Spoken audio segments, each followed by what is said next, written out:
What if I told you I learned all of that in just 3 days? You probably wouldn't believe me, right? As you shouldn't, because I didn't learn this piece in 3 days. I've learned this piece throughout, I don't know, 7 years of my life. And the reason why you clicked on this video is not because you want to know a secret method or a secret shortcut of learning how to play a song very quickly. That doesn't exist. I'm sorry to tell you, but you're actually interested in the most efficient practice method possible. And finding the most efficient way of practicing is actually just a matter of finding your own way. And it actually depends on the person. Now, this seems very irresponsible given the title of this video, but I'd like to help you find your own efficient way of practicing. Now, technically, everyone's way of practicing should be the most efficient way, right? Theoretically, that might be the case, but in reality, it's a lot more complicated than that, because the piano is actually not built around the anatomy of our body, of our hands. And our body is naturally not actually used to playing on something like this, especially something as flat as this. So there's going to be loads of tension, there's going to be loads of neglect in certain aspects. And trust me, there is no one on earth that knows how to play the piano perfectly since birth. Everyone had to overcome some sort of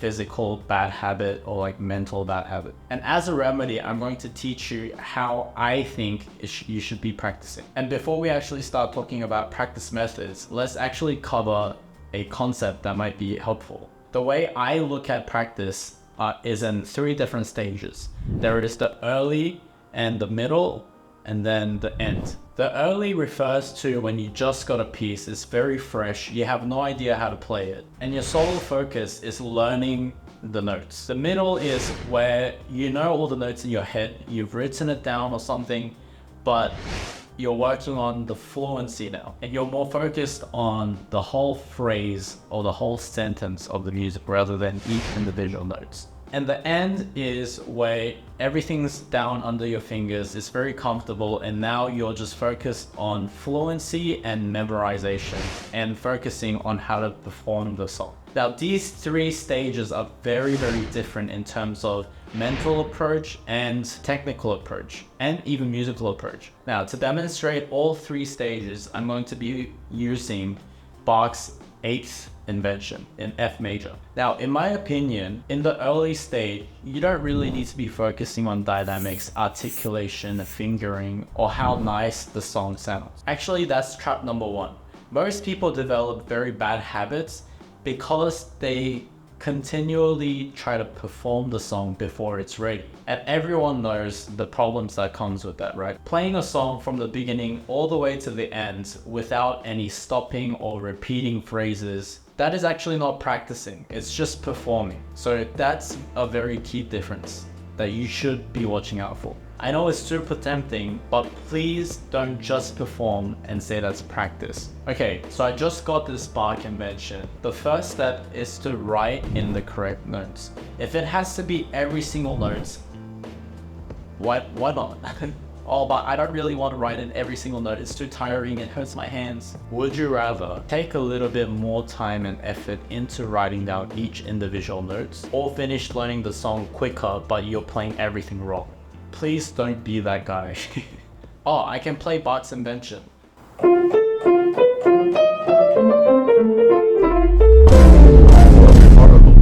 Okay, the first step is writing down every single note, unless you are somewhat good at sight reading. And even people who can sight read a little bit, you have to be very honest with yourself. Are you actually that good at sight reading? You're not that guy, pal. Trust me. You're not that guy. Is your sight reading that reliable that you can get every single note correct? I'm just saying, just be honest with yourself, please.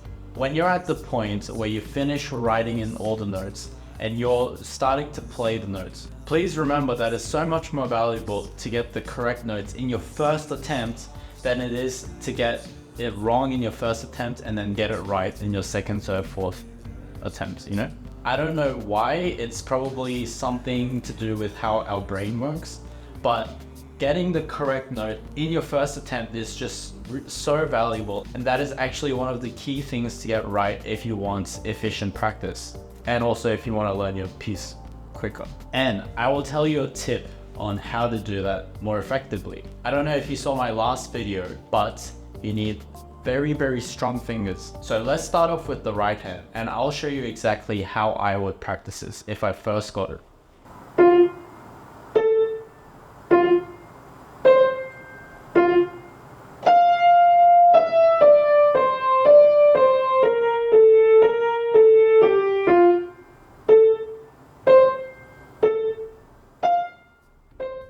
Now you get the idea, right? From my experience of playing the piano 18 years, this is the best foolproof method of practicing. It does a number of things at the same time.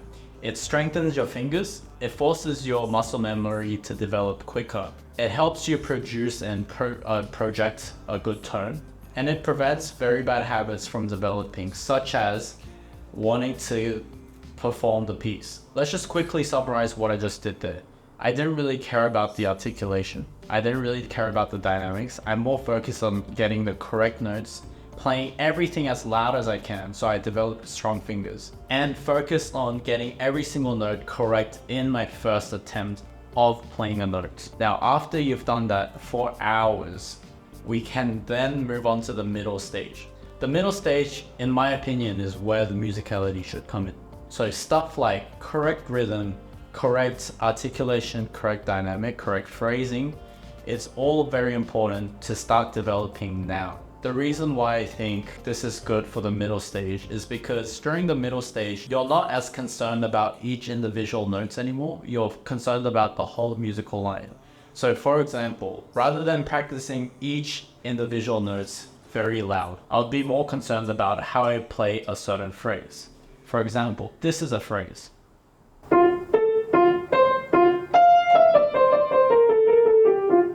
And now I can start looking at what the entire musical context is. So as soon as I play that with my right hand, my left hand comes in with the exact same phrase.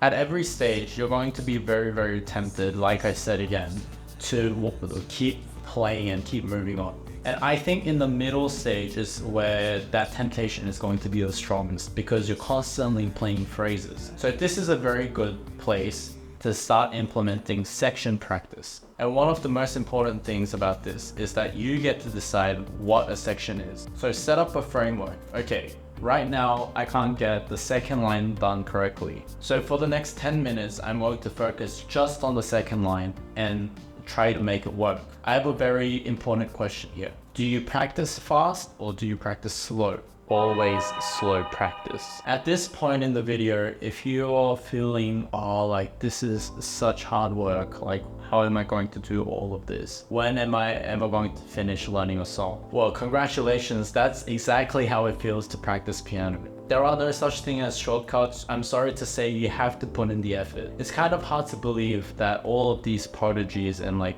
concert pianists that are super good, they all had to go through this, but at like an extreme level where they're practicing like 6 hours a day. Now, when you get to the end stage of learning the song, this is where you should be able to play from the beginning all the way to the end without a lot of mistakes. And this is somewhat the most easiest part because you've done all the hard work, you've learned all the notes, you've learned all the correct rhythm, and now you just need to put it all together. But practicing how to perform is a very different attitude. It's essentially the same thing as learning a choreographed dance. Once you start, you have to do everything correctly until the end of your performance. So every movement, every thought, every breath, every blink of your eye, you should have already anticipated and practiced it. Actually, you should have practiced it like hour. And this is where memorization comes in. If your eyes are still glued to the sheet music, that means your brain is still focused on, oh my God, what's the next note I have to play? And in my opinion, this is very distracting when it comes to performance. Learning something means that you should have practiced it so much that it just becomes like second nature to you. It just flows out of your fingertips, right? If you're still focused on the music, that is kind of impossible to do, because although multitasking exists as a word, our brain actually can't multitask. So try memorizing your pieces when you're performing, because when you memorize it, you can constantly be thinking about what's coming next without having to stop your fingers. Now, so that you guys can see what exactly I'm talking about, I'll try to show you the transition between the middle phase to the end stage by working on the second page of this invention. And I'll try and show you the transition very quickly so you don't get bored. So first I start with my left hand.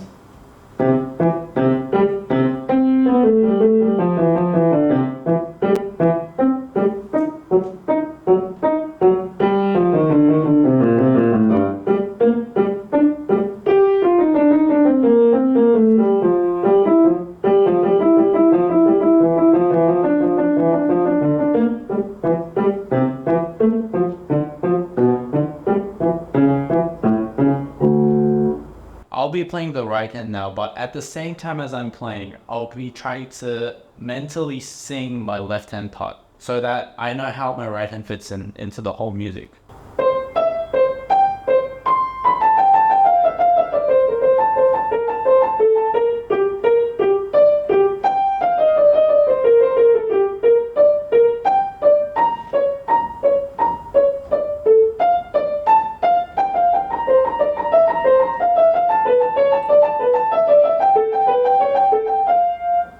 If you think playing the right hand and mentally singing your left hand part at the same time is too difficult, then you're not ready to move into the end stage yet. Because unless you know both hand parts that well, you realistically shouldn't be performing it. So now let's see what it sounds like hands together.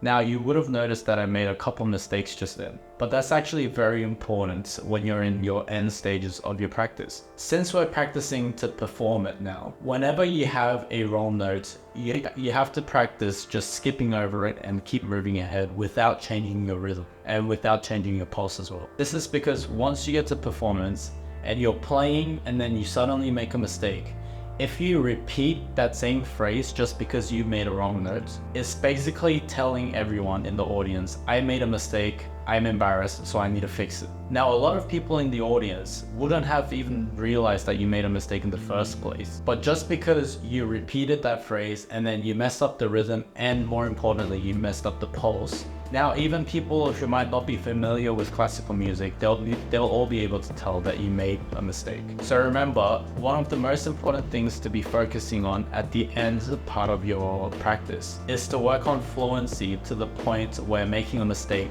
wouldn't even bother you. Now, I hope this was a very helpful video. If you have any questions or something you'd like to share, please leave it down in the comments below. And also, if you feel like I've missed out certain aspects of practice, you could also let me know it down in the comments. I want to keep uploading these videos where I share my teaching and learning experiences of playing the piano for 18 years of my life. I want to share all the mistakes that I've made with you and also share everything that I've learned. Now, I do teach and I have my own private students and I do charge them. But when I was younger, I feel like I was just so stuck to the point I just needed someone to tell me everything.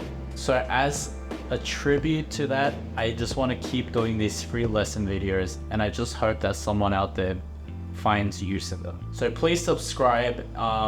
If you click the subscribe button, it actually helps my channel a little bit more and it will actually help me to make more of these videos in the future. Thank you for watching and now go practice, I guess. See ya.